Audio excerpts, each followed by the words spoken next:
आज हम बात करेंगे इस वीडियो के अंदर एक ऑटो सेक्टर की से कंपनी के बारे में जिनकी जो पार्ट्स हैं काफ़ी ज़रूरी होते हैं ऑटोज़ के अंदर। तो थोड़ी सी डीप एनालिसिस करेंगे और देखेंगे कंपनी वर्थ है इस लेवल पे बाय करनेंगे।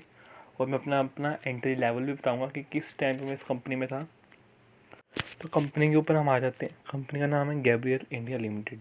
तो कंपनी ऑटो सेक्टर से रिलेटेड काम करती है, बट काम क्या करती है, शॉकर्स बनाती है। जो एक्टिवा के और जो 2 wheelers 3 wheelers in cars trucks के अंदर जो शॉकर्स होते हैं उसकी ये कंपनी मैन्युफैक्चरिंग करती है। और काफ़ी सारी इंडियन कंपनी ही नहीं, ग्लोबली काफ़ी वॉक्सवैगन ग्रुप जैसी बड़ी कंपनी, मतलब वॉक्सवैगन एक काफ़ी बड़ा ग्रुप है। अगर आप उसके कंपनी अंडर कंपनीज के देखो ना, सब ब्रांड्स वॉक्सवैगन के अंदर, तो आपको पता चले लिटरली वॉक्सवैगन बहुत ही बड़ी इंडस्ट्री है। ठीक है, ऑटो सेक्टर के अंदर बहुत ही बड़ी मार्केट शेयर कैप्चर करके रखती है। काफ़ी सारी स्पोर्ट्स कार उनके अंडर आती हैं, काफ़ी बड़ी बड़ी कंपनी बुगाटी जैसी।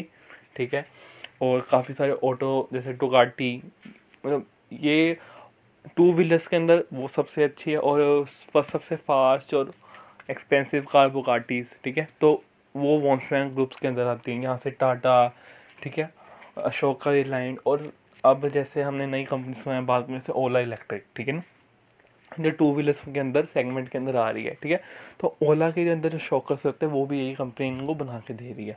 तो मतलब जो मार्केट में बड़ी बड़ी कंपनी, मेरा कहने का मतलब इतने जो बड़ी बड़ी कंपनीज हैं वो भी इनकी क्लाइंट्स हैं। और कंपनी का जो बिजनेस है अभी तक तो काफ़ी अच्छा हमें देखने को मिल रहा है और ग्रोइंग है, ये सबसे अच्छी बात है। तो थोड़ी सी डीप में कंपनी के चार्ट को देखते हैं हम। तो अगर मैक्स का चार्ट देखें तो अभी तक जो अपनी रिकवरी से कंपनी वापस आ रही है। ऑटो सेक्टर सबको पता है 2018 के बाद गिरना शुरू होता, पॉलिसीज सब कुछ आया। हर एक मेजर स्टॉक या छोटे से छोटा स्टॉक भी ऑटो सेक्टर से रिलेटेड जो था ना, वो 18 में काफ़ी अच्छे तरीके से गिरा। ठीक है, और अब सबको पता सारे स्टॉक्स कम बैक कर रहे हैं। 54 रुपीज़ से आज कंपनी 3 टाइम्स हो चुकी है और हाई कंपनी है कितने का, तकरीबन तकरीबन 200 का। मतलब अगर ये 150 200 का कंपनी का लेवल हम देखने को मिल रहा है ना, बट ऐसी जिस हिसाब से गवर्नमेंट की अब न्यू पॉलिसीज जो आ रही हैं, पुरानी को छोड़ दो जिसके बाद से क्रैश होना शुरू हुआ था, बट जो स्क्रैपिंग पॉलिसी आ रही है इनसे बहुत ही अच्छा इंसेंटिवाइज मतलब मिल सकता है इन कंपनीज को और काफ़ी अच्छा पुश मिल रहा है। और हमें हमें देखने को मिल रहा है कि ऑटो सेक्टर वापस ट्रैक पे आ रहा है।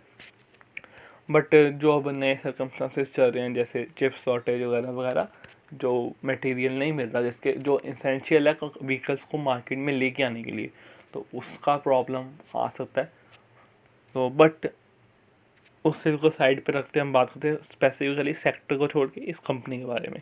तो रेवेन्यूज कंपनी के लगातार सामने देखने को मिल रहा है, ईयर ऑन ईयर बेसिस पे लगातार ग्रो होते देखने को मिल रहे हैं। प्रॉफिट मार्जिन चाहे 2.65% के, बट अच्छी बात है ये ग्रो होता देखने को मिल रहा है। तो बट कंपनी अच्छी लगी, तो अब आगे चलते हैं हम।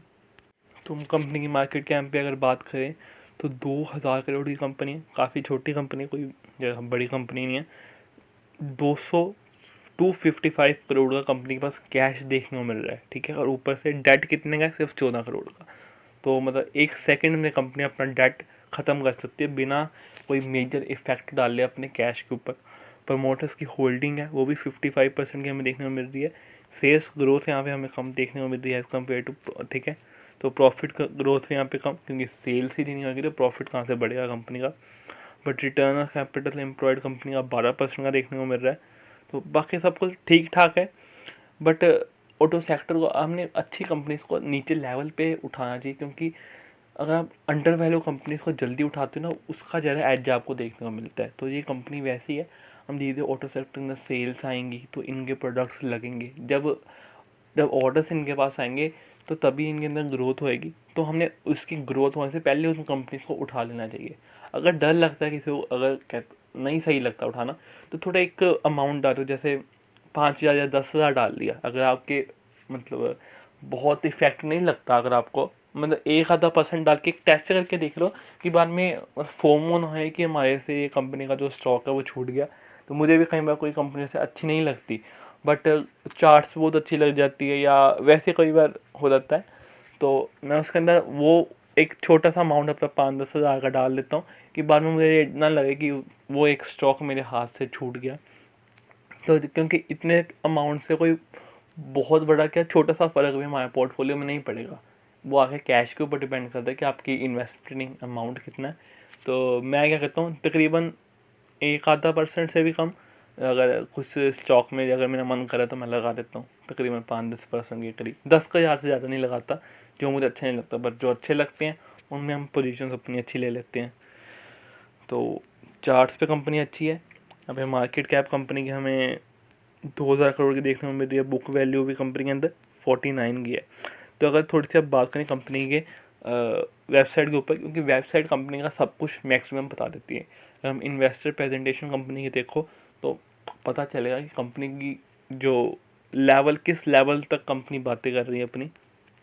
तो यहाँ पे हम पूरे सेगमेंट्स के अंदर आते हैं, 2 wheeler, 3 wheeler and heavy vehicles के अंदर अशोक लेलैंड, बजाज, बड़ी बड़ी कंपनी जिनके बारे में मुझे पता है, ठीक है। फोर्स, जीएम, होंडा, ठीक है। उसके बाद सुजुकी, महिंद्रा इलेक्ट्रिक, मतलब मारुति सुजुकी, उसके बाद रिनॉल्ट, रॉयल एनफील्ड, मतलब सबसे Suzuki, Tata Motors, Toyota, TVS, Volkswagen, ठीक है, यामाहा, ये सारी कंपनी के क्लाइंट्स हैं जो इनके प्रोडक्ट्स को यूज़ करते हैं। तो अगर कंपनी की वेबसाइट पे जाओ, वहाँ पे आप डिटेल में पढ़ सकते हो कि कंपनी के प्रोडक्ट्स कैसे हैं, किस तरह के प्रोडक्ट्स कंपनी बना रही है। तो सारे शॉकर्स वगैरह कंपनी बना रही है, जो कार्स, बसेस वगैरह हर जगह में लगती हैं। बाहर के क्लाइंट भी हैं, इंडिया के ऑटो सेक्टर के जो मेजर बड़ी बड़ी कंपनीज हैं वो भी हैं, और डोमेस्टिकली भी जो आसपास आके जो स्टोर्स हैं, सॉरी गैराजेस हैं, वहाँ पे भी इन कंपनी का प्रेजेंस अच्छा है। तो मुझे लगता है कि ये बिज़नेस काफ़ी अच्छा है। तो अगर हम अब बात करते हैं तो एक बार चार्ट देख लेते हैं कि चार्ट पे हमें क्या देखने को मिल रहा है कंपनी के। क्योंकि आप मानो ना मानो, कंपनी की बेसिकली अगर आप कोई अच्छी कंपनीज को अच्छे लेवल पे नहीं उठाते ना, तो वो बात है, वो मज़ा ही नहीं है। अगर आप अच्छी कंपनीज को अच्छे लेवल्स पे उठा लेते हो ना, तभी आपके पोर्टफोलियो में जो रिटर्न की है वो ज़्यादा मिलेगा। ये तो कोई फ़ायदा नहीं, जितनी मर्जी अच्छी कंपनी हमने अगर गलत टाइम पे उठा लेना तो प्रॉफिट उतने ही मिलेंगे। तो तभी मैं कह रहा हूँ अच्छी अच्छी कंपनी है। अगर यहाँ पे वॉल्यूम्स देखो तो यहाँ पे फ्रेश वॉल्यूम्स यहाँ पे हुई है, उसके बाद ड्राइड आउट, अब कंपनी कंसोलिडेशन लेवल पे चल रही है। तो मतलब कंपनी, चार्ट ठीक ठाक, मैं कह नहीं रहा ऑसम, बहुत ही अच्छा, बहुत मज़ेदार चार्ट, वैसा कुछ नहीं है, बट चार्ट ठीक ठाक है, अच्छा देखने को मिल रहा है। बट जैसे कल इस कंपनी के बारे में हमने बात की थी, ठीक है, सोमी कन्वेयर बेल्ट, उसका चार्ट लोड नहीं हुआ था। अगर आप कहो तो मैं आपको किसी और वीडियो में उसका चार्ट दिखा दूंगा। उसका जो चार्ट था, फ्रेश वॉल्यूम, वो भी अच्छी खासी हर हफ्ते कंपनी के अंदर आई जा रही है, मतलब यहाँ से वो कंपनी रॉकेट थी। तो ये भी कुछ अगर देखो तो वॉल्यूम्स लगातार आ रही हैं, और उसके बाद कंपनी कंसोलिडेशन लेवल पे चल गई। तो मज़ेदार चार्ट देखने को मिल रहा है, और कुछ नहीं। छोटी सी बात में हम कंपनी ख़त्म करें तो एंड पे मेरा कंक्लूजन क्या है, मैं इस कंपनी में इन्वेस्टेड हूँ। जस्ट अभी शुरू ही 140 के लेवल्स पे, 140 के लेवल्स पे इस कंपनी को मैंने बाय करना शुरू किया था, ठीक है। तो उसके बाद कंपनी गिरी भी, एवरेज डाउन भी किया मैंने। तो वहाँ से थोड़ा सा 140 की अगर मेरे को देखा जाए तो उतने की मेरी एवरेजिंग है, कोई ज़रा बड़ा रिटर्न अभी शुरू नहीं हुआ, 1-आधा% का ही है। बट कम से कम 1-2 साल इस कंपनी को मैं अगर इस कंपनी को देख के चलूँ तो जब तक पूरा ख़त्म नहीं होता था, 3-4 साल में इस कंपनी को मतलब आराम से बेचने लगा। अगर कुछ गलत हो जाता है कंपनी में तो ऑब्वियसली बात है हम निकलेंगे, बट ईजिली इस कंपनी को नहीं मैं बेचने वाला, क्योंकि बहुत अच्छी है। इसको और सोमी कन्वेयर बेल्ट्स, ये 2 कंपनीज है जो मेरी फ्रेश बाइंग्स हैं, ठीक है, और मज़ेदार स्टॉक्स होने वाले हैं। तो ये थी मेरी एनालिसिस इस कंपनी के ऊपर। तो किसी भी तरह की कोई फाइनेंशियल एडवाइस नहीं है, कुछ भी करने से पहले अपने फाइनेंशियल एडवाइज़र की एडवाइस जरूर लें, और ख़ुद की स्टडी करनी बहुत ही ज़रूरी है। So thank you for watching this video, till then good bye.